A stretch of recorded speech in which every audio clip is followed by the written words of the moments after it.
Uncancelable Kid Rock tells Hannity he had great conversation after encountering Bush CEO at UFC.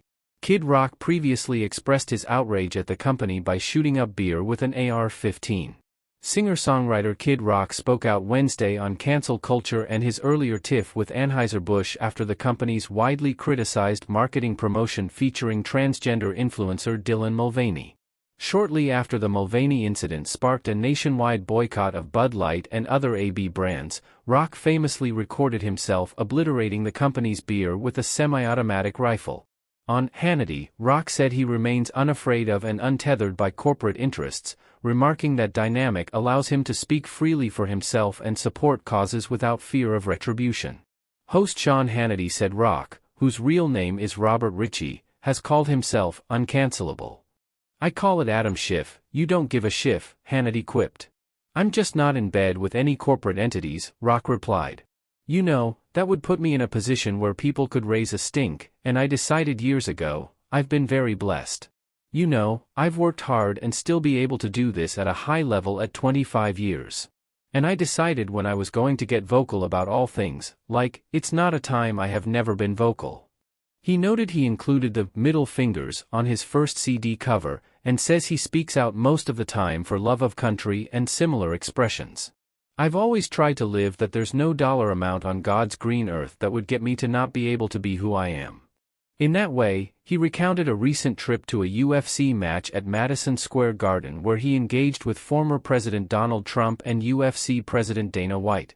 White and Anheuser-Busch recently signed a multi-year partnership with White's sporting organization. Kid Rock said with respect to that and the preceding boycott, the rank-and-file workers for Anheuser-Busch and the drivers and distributors were essentially hurt by the actions of the leadership with respect to Mulvaney.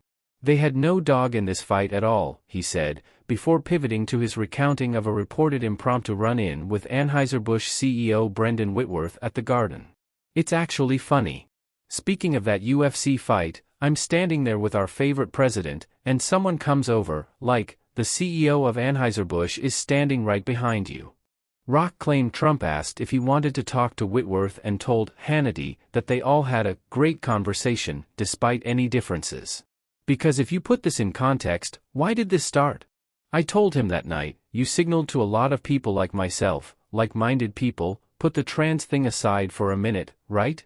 But by sending that Ken to Mulvaney, you kind of signaled to us you support this lifestyle and more importantly, like, men being in women's sports or in my granddaughter's locker room," he recounted. "Most of us draw a hard line right there." Nah. Rock said he took from the encounter with the beverage executive that anyone including Anheuser-Busch should be able to support any cause or make any marketing strategy they want, as long as it doesn't border on affecting or including children. He cited America's veterans, saying many people fought and died for the right of every American to live whatever lifestyle they choose, and that his public opposition was not toward Mulvaney but toward Anheuser-Busch. "We can coexist in public places. You might not be my first dinner invite, you know what I mean? And I'm probably not yours," he quipped. Rock said whatever anyone's persuasion is, I'm cool with you, that's how most people are. But as soon as you bring our kids into this, that's where we're going to bring hatred into it. Leave our frickin' kids out of it.